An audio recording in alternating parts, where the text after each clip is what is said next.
What's going on, guys? It's Joe from Katz Outdoors. Today I'm going to do a gear review just to go ahead and answer any questions you guys might have about what rod, reel, line, rigs I'm running. If you guys have any questions, man, just drop them in the comments below and I'll get them answered. First thing I'm going to show you guys is the rod and reel setup.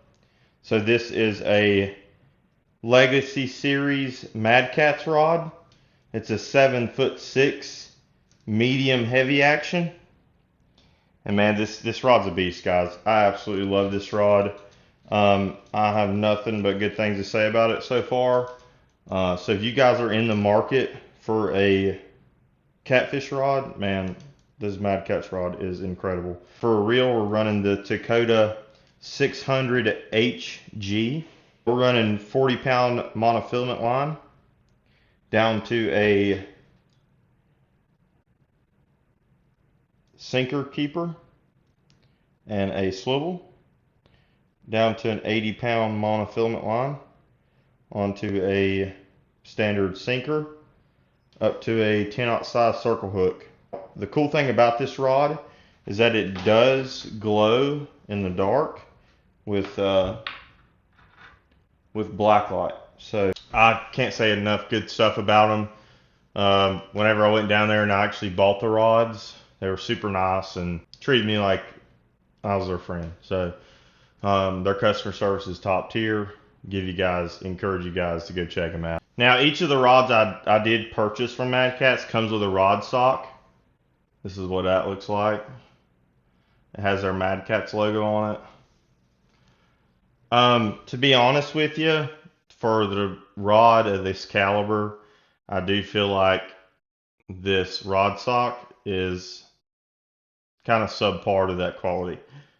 If you are running a hook, the hook will get stuck in this. If your keeper comes undone when you're traveling or whatever the case may be, it will get hung when you try and take off the rod stock. So keep that stuff in mind, guys. Maybe Mad Katz will see this video and they will switch to a more robust setup.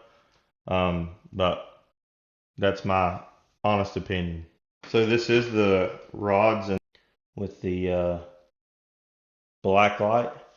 I mean, dude, you can see these rods on them is incredible. The next thing you guys are going to see is I'm going to actually make one of my rigs that I'm going to be running on one of these rods. I'll just have them pre-made just in case I break the line. I can just swap those out real quick. I do run just a regular Carolina rig, and then I also run a Santee rig. Those are pretty much the two exclusive rigs I do run. I haven't been doing this long, so I will eventually get into dragging rigs and using flies on the end like Kayak Catfish uses. So bear with me, we're going to be working on that kind of stuff. A 10-aught size circle hook, a 2-foot leader line, 80-pound leader, and we're going to be tying a Santee rig, guys. This is the main rig that I use when I go fishing. This and a Carolina rig, and I'm just going to show you guys how I do it, and hopefully it helps you guys out on your journey. Okay, so you're going to thread it through the hook this way, so that whenever the fish bites it and you pull, it's actually going to help you set the hook. So don't ever feed it through this way. Don't feed it through that way. I always feed it this way. Okay, and we're going to pull, give us some slack. And then we're going to wrap it around and create like a little loop, just like that. Y'all see that pretty good? Just like that. Leave us a little bit of a tag end, all right? Now you're going to thread this loop through the hole. Then I wrap it twice. Now after I wrap it twice, so you guys, this 80-pound leader, I don't know who you guys watch make these lines, but I'm a beginner, so I don't do these every day. So it's not easy to manipulate 80-pound leader. It's not. Like tying your own knots and everything like that, it is difficult. So what I do is I do that, and then I bite the end of this to pull it tight, and then I slide this knot to the base of the hook. Grab it with my right hand. So the knot is actually underneath my right two fingers. So then I go ahead and I wrap it 2 more times. You can actually probably try to wrap it 3 here.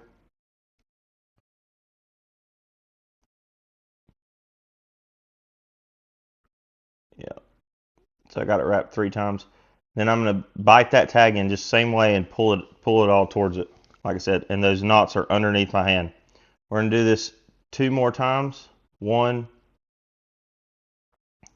2. Right there. I don't know how good that's focusing.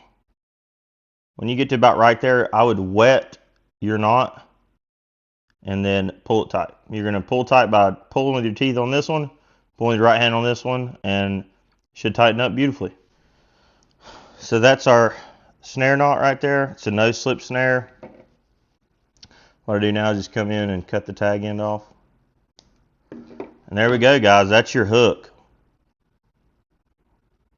Beautifully done. Like I said, guys, give this a shot yourself and see how you do. It's not easy, guys. You're going to be working at it for a minute. I know I was. So you're going to feed that through. I give myself about 6 inches or so. Then I'll go ahead and I'll cap the end of this off, just like so.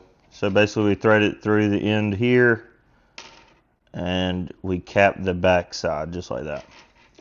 And then for this last section, that's going to go hook to the barrel swivel. We're just going to tie a quick polymer knot. Now, the polymer knot is super strong, guys. They say it's one of the strongest ones you can tie. So basically, you fret it through. You got 2 lines on this side and then 2 on this side. And basically, you tie it like a shoestring, right? You just loop it around each other. So loop it around, back through, just like you're tying an overhand knot, just like that. Okay. Once your line looks like that, you're going to take this loop in and run your barrel swivel right over it. All right. So that's what it'll look like here. And once you start tightening it down a little bit, I'd go ahead and wet that knot. You're going to pull the tag in with your teeth and then pull the other side with this hand and that side with that hand. You'll be good to go. All right, guys. That's what your polymer knot's going to look like. Then you're going to take and snip this tag in. Snip that tag in, guys. And there you go, man. There's your leader for... That's my gear and rig setups, and I did teach you guys how to tie a knot on a few different kinds of knots. Please, if you guys don't mind, just leave a like, comment, subscribe. I appreciate those of you who viewed my first video, and a huge shout out to you guys that did subscribe. Whenever I hit 100 subscribers, we're gonna do a giveaway, so stay tuned for that. All the details will come out about that, and I'll be dropping videos multiple times a week, guys. So just tune in, turn that notification bell on, and I'll see you in the next one.